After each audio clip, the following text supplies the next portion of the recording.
Halo, halo Bang. Assalamualaikum. Waalaikumsalam warahmatullahi wabarakatuh.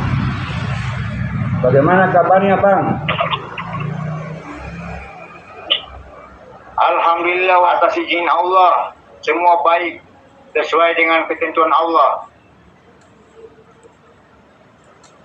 Amin, amin.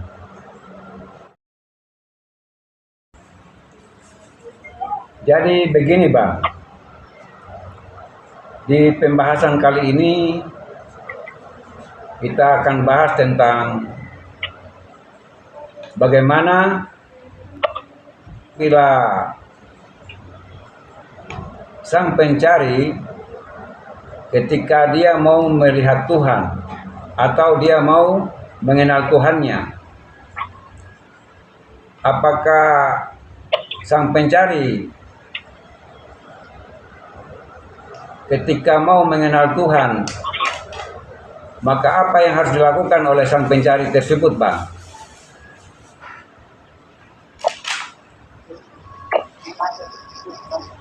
Sang pencari ini dia harus melakukan yaitu satu, dia membersihkan dirinya dari segala kotoran yang ada pada dirinya.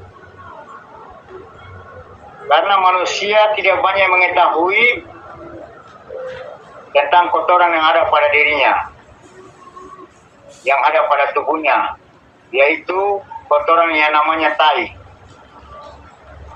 Jadi manusia ini penuh dengan kotoran yang namanya tai itu, yang ada pada tubuhnya, yaitu contohnya tai mata, tai hidung, tai gigi, tai telinga, tai kuku, tai pusat. Masih banyak lagi tai yang ada pada diri manusia, terutama tai yang dibungkus dalam tubuh manusia itu sendiri. Sedangkan Allah yang kita tuju ini, Allah yang kita kenal ini, dia maha suci, yaitu memakai ilmu namanya ilmu istinja. Istinja ini adalah pembersihan diri jauh.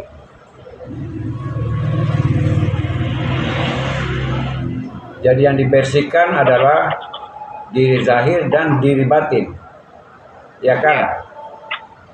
Iya. Jadi cara untuk membersihkan diri zahir dan diri batin itu, Bang, kira-kira seperti apa? Saya diri batin ini dalam perjalanan kegaiban, yaitu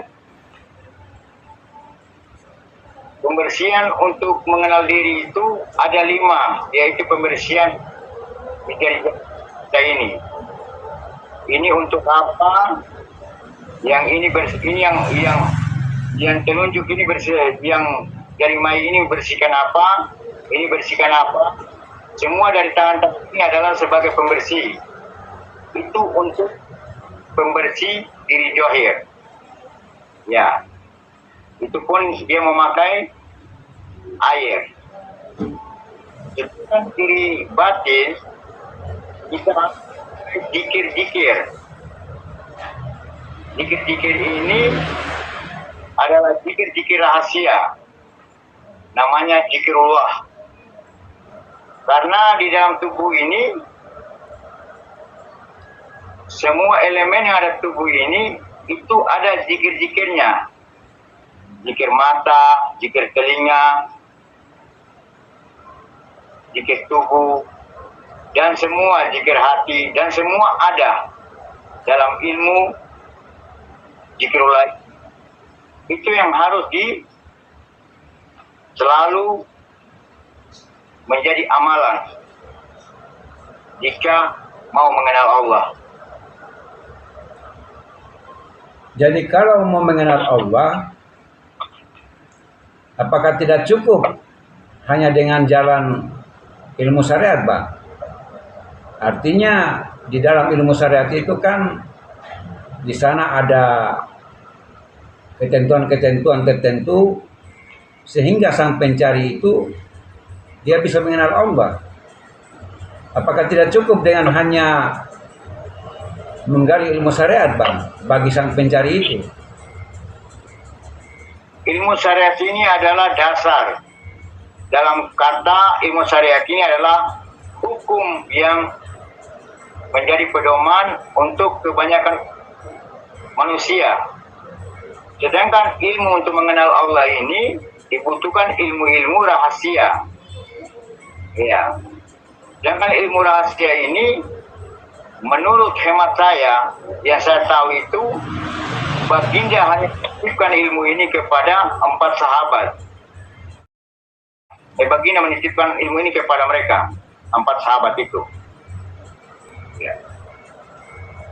Jadi dengan ilmu ini, bahkan Abu Bakar yang saya pernah dengar itu, Abu Bakar pernah mengatakan bahwa seandainya ilmu ini disampaikan kepada orang-orang yang bukan merupakan kepemilikan daripada orang itu tersebut, maka sesungguhnya darahku halal diminum, dagingku halal dimakan. Kenapa? Karena ilmu ini punya cobaan yang sangat besar. Dan banyak orang-orang tidak sanggup. Dia bisa gila, dia bisa bodoh, bahkan dengan ilmu ini dia bisa bunuh diri. Jadi ilmu ini diperuntukkan kepada orang-orang terpilih. Kalau di Nusantara ini yang saya lihat itu, ilmu ini diberikan kepada raja-raja. Tapi sekarang ini dibuka, tapi mereka hanya berbicara, tapi tidak bisa mengamalkan dengan gampang itu. Ya, karena ilmu ini sangat rumit. Ya, orang yang menjalani ini dia akan diproses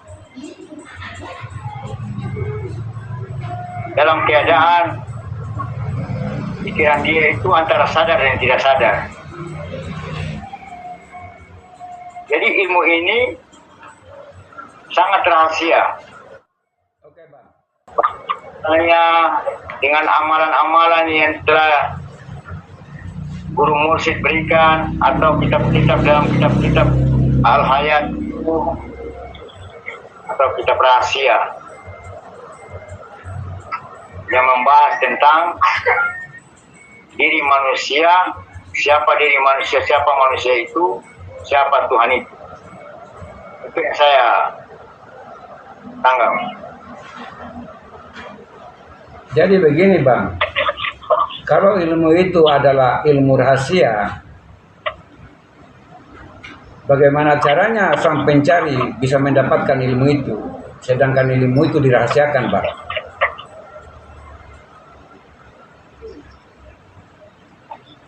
Maksudnya ilmu yang rahasia yang dikatakan tadi adalah ilmu yang bisa bisa membawa sang pencari atau mengarahkan sang pencari kepada pengenalan tentang siapakah Tuhan itu. Jadi sang pencari untuk mendapatkan ilmu yang rahasia itu, bagaimana caranya, Pak? Sedangkan ilmu itu dirahasiakan. Iya, benar. Ilmu ini sangat dirahasiakan karena ilmu ini ilmu yang pernah dijalani semua para nabi, terutama Nabi Muhammad. Nabi Muhammad sebelum menjahat, dia sudah mendapatkan ilmu marifat ini. Ya. Karena memang dia dipilih, maka Allah menunjukkan jalan-jalan bagaimana mengamalkan suatu amalan itu sehingga dia bertemu Allah. Artinya dalam hal ini ada ketulusan daripada seorang hamba itu berjumpa dengan Tuhannya, sehingga rahasia di balik manusia dan Tuhan itu sama-sama bisa terbuka, tidak terhijab lagi. Oke Bang, ilmu rahasia yang dirahasiakan itu hanya dikhususkan bagi yang sanggup dan mampu mengamalkannya. Mungkin begitu maksudnya Bang ya? Iya. Jadi kalau orang yang belum sanggup mengamalkan ilmu yang dikatakan ilmu rahasia tadi, bagaimana sang pencari bisa mendapatkan ilmu itu Bang? Sedangkan dia belum sanggup dan mampu untuk mengamalkannya. Apakah kalau dia bersungguh-sungguh untuk mencari dan menggali tentang ilmu rahasia yang dalam hal ini dikatakan sebagai ilmu pengenalan jati diri, jadi ilmu ini perjalankan bagaimana kita mengenal Tuhan, siapa itu Tuhan. Ya, siapa jati diri kita ini. Kita mulai dari perjalanan awal, manusia diciptakan, manusia itu dari asal mana, jasadnya dari mana, terbentuknya jasadnya dari mana. Itu kita harus belajar, kita harus mengetahui. Ya, begitu ruhnya itu dari mana. Sehingga dalam perjalanan ini, dengan amalan-amalan zikir yang tadi yang saya bilang rahasia itu, adalah zikir tubuh itu, yang saya tanggap zikir-zikir itu adalah bukan zikir tubuh saja, dia adalah zikir cahaya. Karena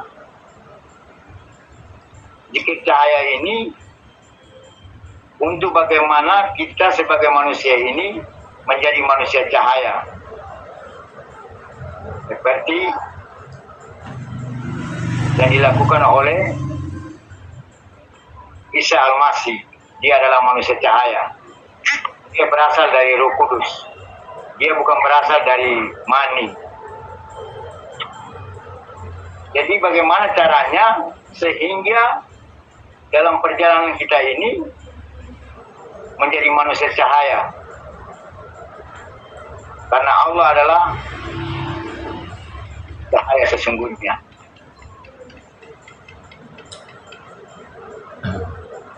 Itu yang saya dapat ilmunya. Jadi ilmu ini semua berkaitan. Dari tingkatan syariat, tarekat, hakikat, marifat, bahkan marifatullah. Kalau sudah masuk ke marifatullah adalah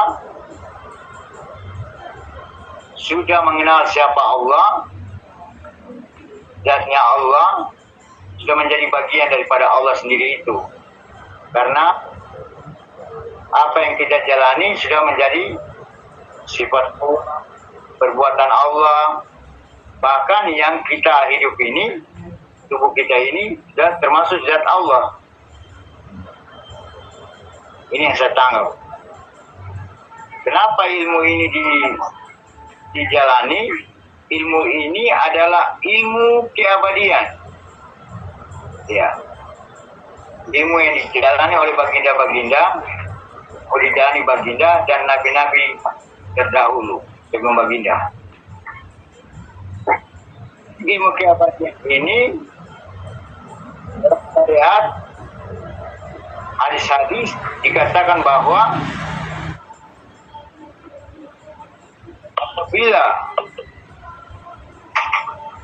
seorang hamba melakukan perintah yang saya wajibkan,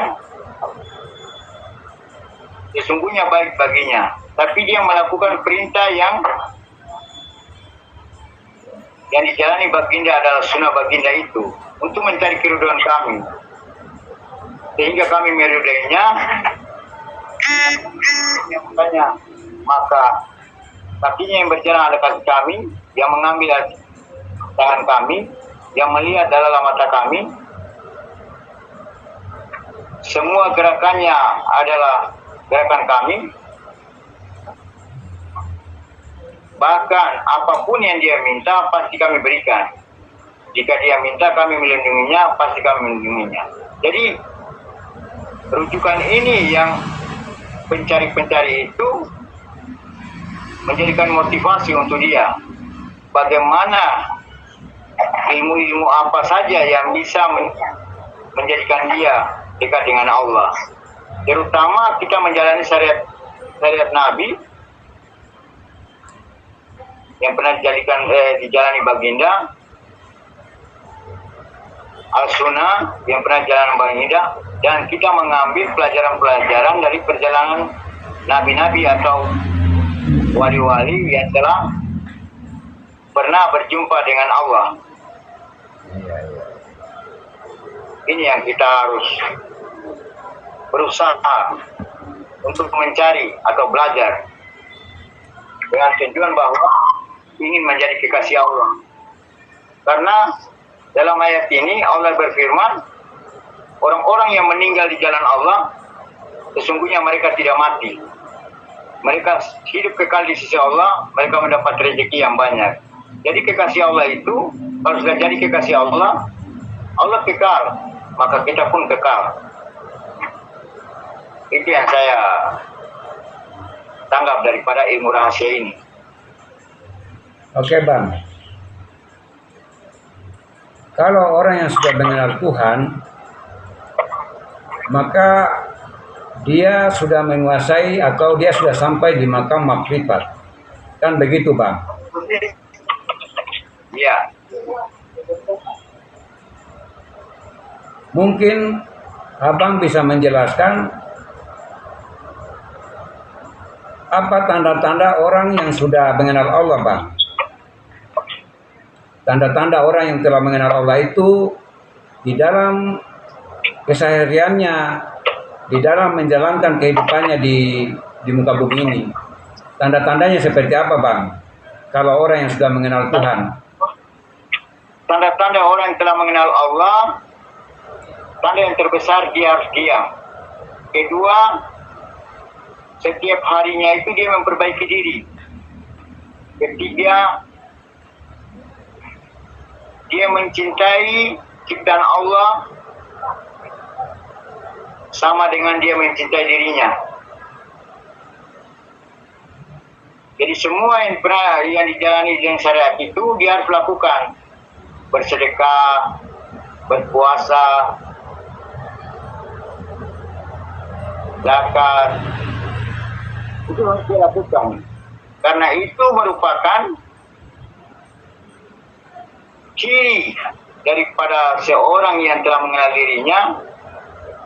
Dia tidak mementingkan harta, tapi dia melakukan dengan tulus apa yang telah diajarkan baginda, terutama dia merendah diri. Ya. Dalam ayat Fussilat dia katakan bahwa kalau orang mengenal diri, dia berjalan di muka bumi dengan merendah, tidak dengan keangkuhan. Dia selalu merendahkan diri, seakan-akan dia tidak punya ilmu, seakan-akan dia bukan siapa-siapa. Dia akan takut kepada Allah karena dia takut menyakiti, karena semua yang dia lihat di muka bumi ini adalah bagian dari Allah, bagian dari dirinya. Maka dia takut melakukan hal-hal yang salah. Lebih baik dia berdiam diri. Itu yang saya tangkap.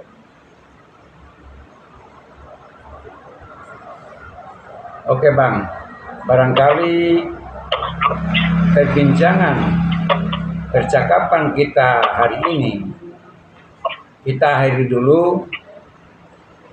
Semoga di hari-hari esok nanti atau hari-hari yang ke depan bisa kita lanjutkan kembali perbincangan ini Bang.